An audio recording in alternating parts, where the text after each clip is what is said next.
경영계획서입니다. 내용이 매우 거의 90% 키워드는 거의 똑같고요.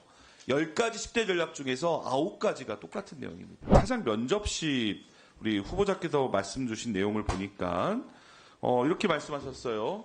이 수신료 관련돼서는 핸드폰에 TV를 직접 수신할 수 있는 기능을 추가하자. 그렇게 하면 KBS가 수신료 징수와 범위를 대폭 늘리는데 상당히 획기적인 기회가 될 것이라고 방법을 제시하시기도 했어요. 적극적으로. 하지만 아쉽게도 방송법 현재 64조에는 텔레비전 수상기만이 TV 수신료 납부 기준임을 명시하고 있습니다. 네. 그 말은 즉 방송법 개정안이 필요하다는 거죠. 저는 다시 이 자리에서 여쭤보겠습니다. 우리 방송법 개정 등을 포함한 수신료의 법적 보장에 대해서 박장범 후보자의 의견은 무엇입니까? 수신료 안정화가 KBS의 가장 중요한 과제 중에 하나고 국회에서 법률을 통해서 수신료를 안정화시킬 수 있는 제도 개선을 추진해 주신다면 저희는 충분히 그거에 협의에 동참해서 따를 생각이 있고요. 하지만 현재 상황에서는 수신료의 분리 징수가 이루어지게 된 배경 그리고 가장 최근에 있었던 헌법재판소의 결정 등을 고려해서 대처하고 있는 상황입니다. 예, 어제도 제가 본 의원이 똑같이 지적했습니다. 현재 박민 사장도 작년만 해도 법적 보장이 필요하다고 얘기했다가 올해 똑같은 법률이 20대 국회에 발의했음에 불구하고 그 의견을 물었을 때 같은 대답을 하셨어요. 그 결과가 무엇입니까? KBS 구성원에 대한 신뢰를 떨어뜨렸고 결국 어찌된 이유인지 모르겠어 제2명도 탈락한 거 아니겠습니까? 아니 수신료의 법적 보장 없이 어떻게 수신료 안정적 확보가 가능합니까? 박민 사장님이 했던 구조조정도 단기적인 효과일 뿐이고 그리고 법적으로 보장되지 않은 상태 분리징수의 또 다른 비용을 이중비용을 낭비하는 이러한 구조는 제가 보기에는 분리징수를 원했던 그 선택이 잘못됐고 그 부분에 대해서 KBS 구성원이고 그 대표자인 후보자께서 명확한 방침을 가지고 KBS 구성원들 대신해서 대통령과 여당과 야당 설득하셔야지 국회 잘 논의해 주시면 이거는 책임을 방기한 행위로밖에 보지 않습니다.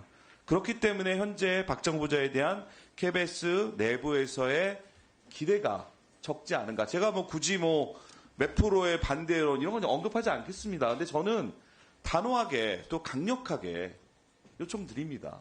후보자께서 임명되신다면 이거는 구성원을 위해서 또 우리 KBS 공영방송을 위해서 적극적으로 하셔야 될 부분이라고 생각합니다. 네, 알겠습니다. 사장 지원서 관련해서 좀 살펴봤어요. 현재 박민 사장에 대한 입장에 대해서 특별히 묻지는 않겠습니다. 하지만 같이 경쟁했었던 박민 사장의 경우 사장직에 지원하면서 지난 우리 국정감사를 통해서 경영계획서 작성에 KBS 내부 직원을 동원했다는 의혹이 제기된 바 있습니다. 알고 계신가요? 네. 네. 자, PPT 띄워주시죠. 그런데 이게 이제 보면 박장범 후보의 경영계획서 10대 핵심 전략이고 그 전께 이제 박민 사장님이 직원을 통해서 제출한 걸로 의혹을 받고 있는 경영계획서입니다. 내용이 매우 거의 90% 키워드는 거의 똑같고요. 한 가지 빼놓고 다음 페이지 한번 그렇죠. 10가지 10대 전략 중에서 9가지가 똑같은 내용입니다. 물론 KBS가 당면하고 있는 과제, 법적으로 해야 될 의무가 있다 보니까 유사할 수 있다고는 하지만 제가 보기에는 이게 도대체 어떤 게 원본이고 어떤 게 카피본인지 헷갈릴 정도로 별 차이가 없습니다.